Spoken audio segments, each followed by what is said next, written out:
Amalia Domingo Soler, la dama del espiritismo. Yo nunca había pensado escribir mis memorias, porque huía de la noche de mi pasado para no aumentar las sombras de mi presente. Pero el espíritu del padre Germán me dijo hace algunos años que tenía que dejar mi herencia. Él me dijo: tú debes dejar escritas tus memorias. Tú debes decir a las mujeres que lloran lo mucho que tú has llorado. Tú les puedes enseñar el modo en que encontraste una familia y cómo, en medio del más horrible aislamiento, te creaste amistades verdaderas y admiradores entusiastas. Es un deber que tienes que cumplir y lo cumplirás. Y después de cumplido, quedarás satisfecha de tu obra. Llegué a la Tierra el 10 de noviembre de 1835, eligiendo por cuna la Oriental Sevilla. A los 8 días de estar en este mundo me quedé ciega. Mi madre quedó aterrada ante una criatura que había nacido bajo tan triste auspicio. Mi padre no lo conocí, pues nos abandonó estando yo todavía en el seno de mi madre. Durante 3 meses hicieron todo cuanto les fue posible para conseguir mi curación, y al ver que la ciencia era impotente, rogaron a Dios, prefiriendo mi muerte a verme inmensamente desgraciada. Al fin, un sabio ignorado, un modesto farmacéutico, triunfó de mi enfermedad. Desde aquel instante supremo, mi madre olvidó por completo sus desventuras y al abrir yo los ojos, el cielo se abrió para ella. Me quiso como no se quiere en la tierra. Se consagró en absoluto a mí, sin descuidar mi educación. Basta decir que cuando cumplí 2 años empezó a enseñarme a leer, consiguiendo que a los 5 años leyera correctamente.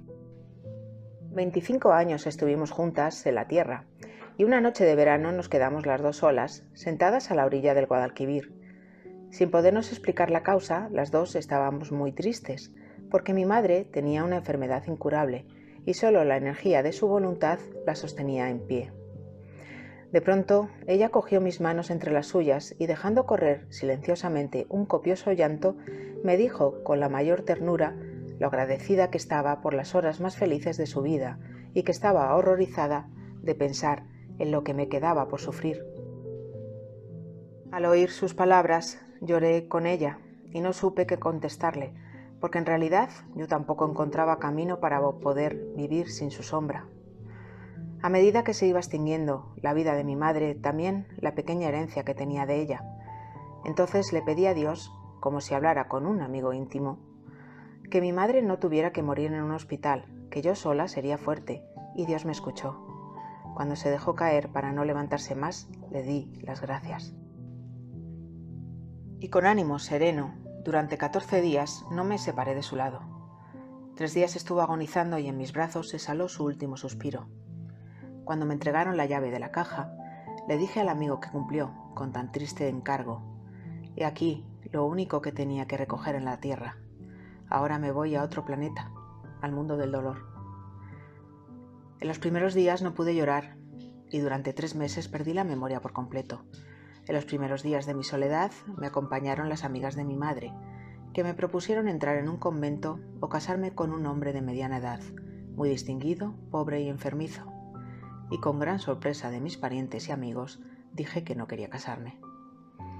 Ante la sorpresa de todos, decidí ser libre y no engañar a nadie, consejo de mi madre que no lo olvidaré jamás. Mis parientes me dieron una pequeña pensión, siendo yo, en cambio, la costurera de la casa, pero a los 6 meses alegaron que no les era posible aquel gasto que se podía llamar superfluo. Entonces, una amiga de la familia que estaba muy lejos de Sevilla, me llamó a su lado al verme tan desamparada. Acepté la oferta de mi amiga y durante 1 año estuve separada de la tumba de mi madre. Cuando volví a Sevilla, fui enseguida al cementerio a llevarle flores y a confesar los crueles desengaños vividos durante los últimos meses. Cuando apenas tenía 10 años había empezado a escribir poesía, a los 18 a publicarlas, y figurándome que en Madrid tendrían más éxito mis escritos y al mismo tiempo que el trabajo de la mujer era mejor retribuido que en Sevilla, me fui para la capital. Pero tanto trabajé de día y de noche que mis ojos se negaron a seguir. Pagaba mi habitación en casa de una buena familia y me alimentaba, pero cuando los oculistas me dijeron que quedaría ciega si seguía cosiendo, quedé aterrada. Pronto empeñé mi ropa y acudí a pedir un plato de sopa a las casas que otrora me habían dado trabajo. Como distinguía los bultos, me dediqué a mandadera, pero al llegar a mi habitación cruzaba entonces por mi mente la idea del suicidio.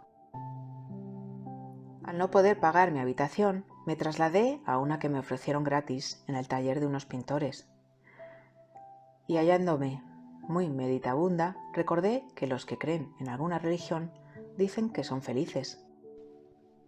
Así que empecé a recorrer templos y me dirigí a las capillas evangélicas, donde encontré algo que me hablaba al alma, aparte de una excelente amiga, en Gracia. Siguiendo su consejo, me acompañó a que me viera el doctor Hirsens, médico homeópata que como oculista había hecho curas asombrosas. Este sabio me recibió, me reconoció los ojos a través de unos lentes especiales. Le pinté mi horrible situación y me dijo, con tristeza, que estaba tan adelantada la enfermedad que era casi imposible de curar. Pero si seguía estrictamente sus consejos, pasado un año y algunos días, recuperaría la luz que había perdido. Él también me daría la medicación necesaria y si era agradecida, bendeciría su nombre.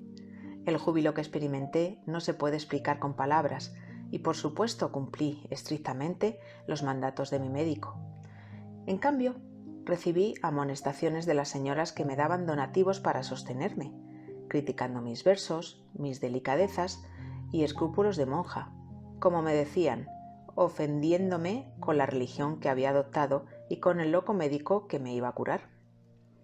Una antigua amiga de mi madre vino a verme una tarde, muy contenta, diciéndome que una sociedad de señoras filantrópicas repartía raciones a los pobres, compuestas de pan y un buen cocido, y pensando en mí había conseguido un centenar de bonos asegurándome el alimento para 100 días, teniendo el inconveniente de estar lejos y la ventaja de no conocerme nadie.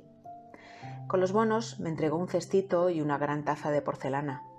Agradecí a mi amiga sus atenciones, pero esa noche no pude descansar, viendo claramente la terrible situación en la que me encontraba. Cuando llegué y vi los centenares de pobres de todos los aspectos, inexplicablemente, en aquellos momentos supremos recobré la vista perdida, para ver perfectamente el cuadro que tenía delante de mis ojos. Había hombres de todas las condiciones, mujeres, ancianos, pobres de oficio y de los que no habían nacido en la miseria. Me encontraba confusa y la portera de mi casa, adivinando mi angustia, se encargó de presentar los bonos y recoger la ración, y así nos alimentábamos las dos. Los días pasaban lentos y crecía mi impaciencia pensando en la recuperación de la vista. Esta esperanza me ayudó a vivir, pero reflexionaba, ¿por qué unos seres nacen dichosos y otros desgraciados? ¿Por qué tenía yo tan gran castigo? ¿Qué falta había cometido? Y como sobre estos temas y otras 1000 dudas que me asaltaban solía sostener diálogos con un médico materialista, un día me habló de los espiritistas y lo que sabía de ellos y sus creencias. Me informó del periódico que le mandaban llamado El Criterio y le rogué que me trajera algún número.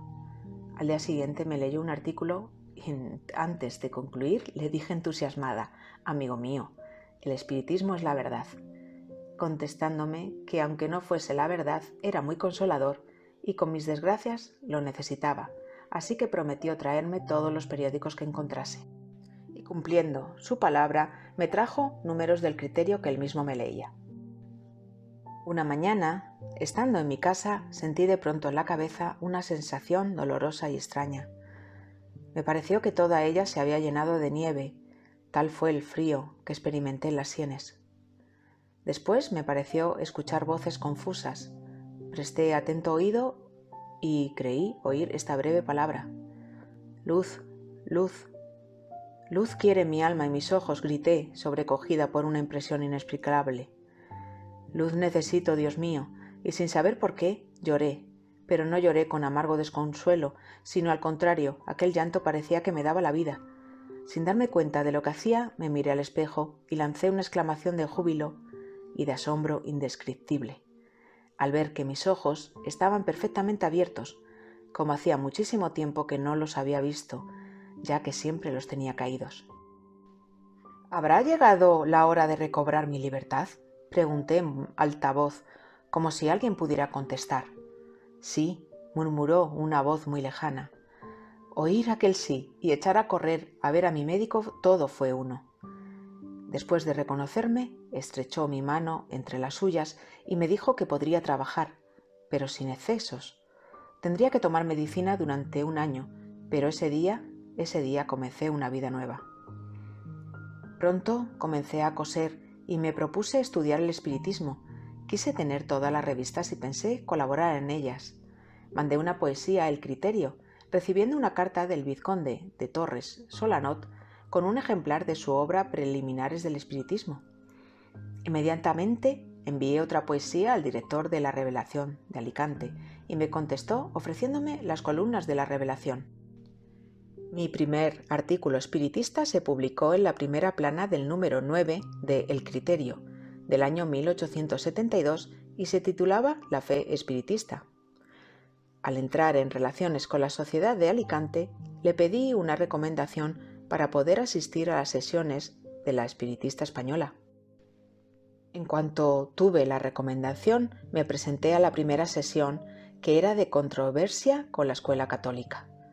Me entusiasmé con los elocuentísimos discursos de García López, Huelves y Corchado. Mientras ellos hablaron, me pareció que estaba en otro mundo, y desde aquella noche no perdí ni una sola sesión. Por tener necesidad de ir a velar a un enfermo, conocí a una familia espiritista, compuesta de madre, hija y 3 niños de esta. Con la hija, que era viuda, intimé rápidamente. Al vernos la primera vez, estuvimos hablando más de 3 horas, y ambas quedamos convencidas de que no era aquella la primera vez que nos veíamos. Desde entonces empezamos a llamarnos hermanas. Después de algunos meses y estando una noche en la Espiritista Española, se habló del aniversario de Allan Kardec y el vicepresidente de la sociedad, don Alejandro Benisia, me miró fijamente, se acercó a mí y apoyando su dedo índice en mi frente, dijo que en la próxima velada se me guardara un turno que dentro de mi cabecita tenía mucho guardado y que a su tiempo daría fruto. Y llegó el día. Animada, leí con voz entera la poesía titulada A la memoria de Allan Kardec. Esa noche, el 4 de abril de 1874, entré a formar parte en las filas de los propagandistas del espiritismo. Desde aquella noche participé en veladas literarias. Mi pobreza y mi modestia no era obstáculo para aquellos hombres eminentes y aquellas mujeres distinguidas. Todos los directores de periódicos y revistas espíritas me escribían pidiéndome trabajo. Entonces fue cuando Fernández Colavida me mandó la colección completa de su revista, las obras de Allan Kardec y una carta cariñosísima. Cuando yo me vi dueña de los libros de Allan Kardec, por los que tanto había suspirado, mi alegría fue inmensa. Mis ojos se resentían con el abuso del trabajo y mi médico me aconsejó que tomase baños de mar. Así que fui a Alicante con una familia espírita que me había ofrecido su hogar y hasta me envió el dinero para el viaje. Al llegar a Alicante, fui muy bien recibida por todos los espiritistas. Encontré lo que yo no podía esperar, pues no creía que en tan poco tiempo pudiera ganarme tantas voluntades. Don Manuel Ansó, presidente de la Sociedad Espiritista Alicantina, hombre muy sabio, doctor y catedrático muy respetado y admirado de todos, me sentaba a su lado y decía que si seguía sus consejos haría mucho bien a los desgraciados y a mí misma, ya que podría progresar si comprendía cuál era mi deber. Yo le escuchaba con gran asombro. No comprendía lo que me aguardaba el porvenir. Siempre tenía la amenaza de mis ojos y nunca creí en vivir de las dádivas de los espiritistas. El ser digno debía atender las exigencias de la vida terrena y el resto del tiempo en lo que más grato le sea. Yo tenía que conservar la poca luz de mis ojos, así que a las 4 de la mañana me iba a bañar. De Alicante, después de tomar los baños, pasé a Gijona, donde tenían gran empeño los espiritistas que pasara con ellos una temporada. Allí encontré atenciones y cuidados verdaderamente maternales, desvelos y demostraciones cariñosísimas que jamás olvidaré. Pero contraje una enfermedad, las calenturas del país, y estuve varios meses convaleciente, así que volví a Alicante y para la convalecencia marché a Murcia, con una familia espírita que me cuidaron 4 meses con un gran cariño y buenos alimentos.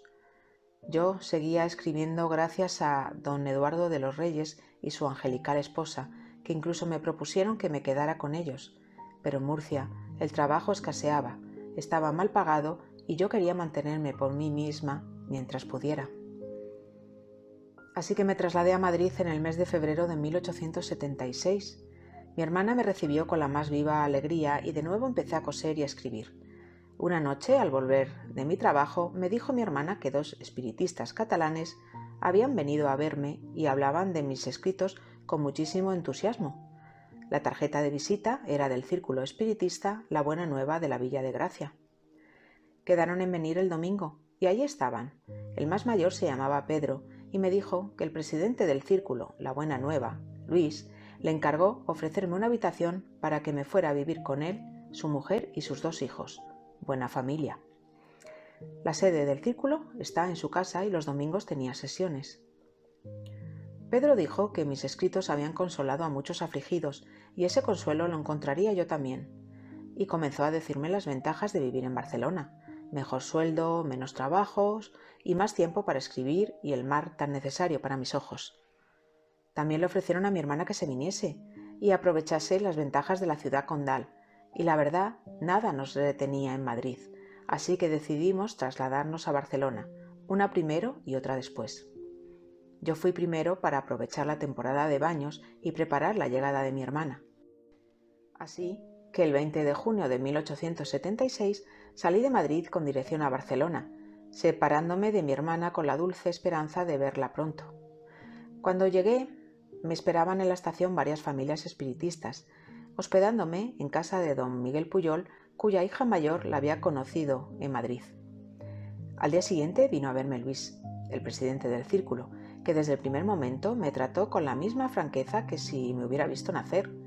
Me dijo que costureras había muchas, que lo que faltaban eran escritoras, y que a lo sumo me quedaban unos 3 meses de vista. Las palabras de Luis me dejaron helada. Había en la mirada de aquel hombre algo que imponía.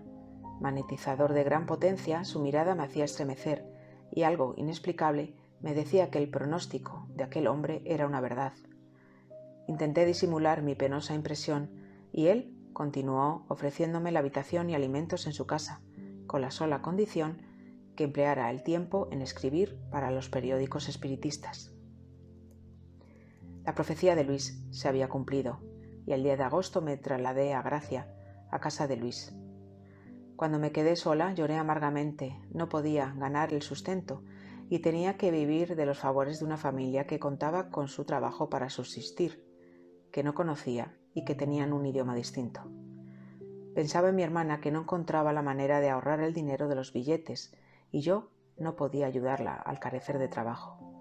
No podía dejar de pensar en mi independencia frustrada y en el cargo que sería para esa familia que valoraba mis escritos hasta el punto de darme cobijo generosamente. Ellos decían que podía ser útil a la humanidad recibiendo inspiraciones de los espíritus, pues por mí no ha de quedar, así que me puse a escribir propagando la buena nueva. Ante aquella protección manifiesta de la providencia, mi espíritu se reanimaba, pero echaba muchísimo de menos las sesiones de la Espiritista Española de Madrid, porque en el círculo no había más que médiums de buenas voluntades que daban sencillas comunicaciones, y yo estaba acostumbrada a oír médiums tan admirables que aquellas narraciones vulgares y lamentaciones de espíritus en sufrimiento no me impresionaban agradablemente. En cambio, las de Miguel Vives, cuando asistía a la Buena Nueva, me parecía que escuchaba a un apóstol del cristianismo. Cuando asistí por primera vez a una sesión en el centro de Tarrasa, Miguel vivía en una casita muy pequeña y en una salita nos reuníamos 14 o 16 espiritistas. Aquella tarde me encontraba profundamente triste cuando Miguel Vives se concentró después de haber leído muchas oraciones. Reinaba el silencio más profundo. Todos estábamos con gran recogimiento y el médium comenzó a llorar sin que su rostro revelase la angustia del sufrimiento. Todos le mirábamos atentamente, preguntándonos unos a otros quién sería el espíritu por el cual el médium estaba tan conmovido. Uno de los hermanos, viendo que Miguel seguía llorando sin decir nada, le preguntó quién era y a quién buscaba. «A mi pobre hija», contestó el médium con voz entrecortada. Al oír tal contestación, sentí tan violenta sacudida y emocionada, presté toda mi atención al médium. Él prosiguió diciendo que venía a decirle a su hija que no estaba sola en el mundo, que ella había estado velando su sueño y guiando sus pasos, apartándola del suicidio, sufriendo con ella y que se extasiaba con sus caricias. Ella decía que quería una familia para su hija y ya la tenía, una gran familia espírita, y que su hija trabajará en medio de su inutilidad física, difundiendo la luz entre los desvalidos y los infortunados. Nos pedía que la amáramos, que ella tenía miedo de volver a sufrir, que pensaba que la vida sería imposible sin su madre, que ella supiera que nunca se había separado de ella. Mientras habló el médium, una fuerza poderosísima contuvo mis lágrimas y mis demostraciones de júbilo. La realidad era superior a todos mis sueños, mi madre. Yo me preguntaba, ¿es ella? Y los apresurados latidos de mi corazón me respondían, sí, sí es ella. Cuánto bien me hizo mi madre con aquella comunicación. Entonces bendije la hora de haber llegado a Cataluña. Valoré la hospitalidad de Luis. Mi habitación me pareció hasta más alegre, porque tenía certidumbre que mi madre no me dejaría sola en brazos de la adversidad.